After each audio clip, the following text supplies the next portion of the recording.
E ela tá vindo com muita força mesmo. Oi! Já vou!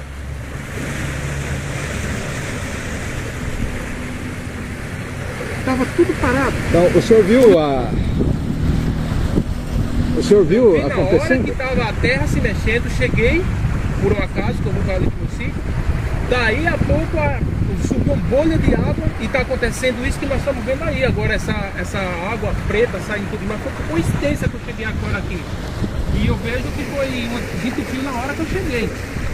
Água muito forte, muita sujeira. Espancamento aí a terra descendo.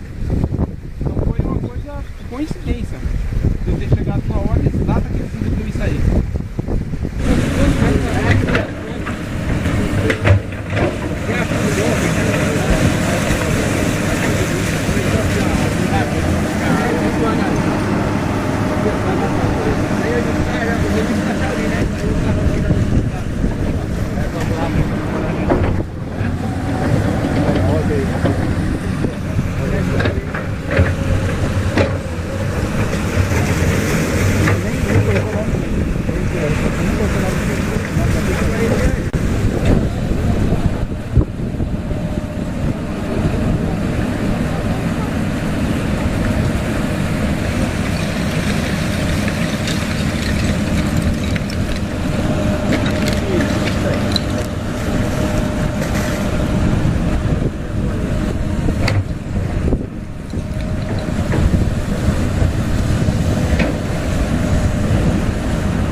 Tenho medo aí. É, sai daí, irmão. Sim, mas Tá rachado aí. O que esse homem faz, o Jesus faz, né? ele quer saber da gente. Jesus é o Diz que é o trator, dono. né? Eu não sei, é o dono daquilo. A gente tem muito conhecimento, a gente sabe já.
que estava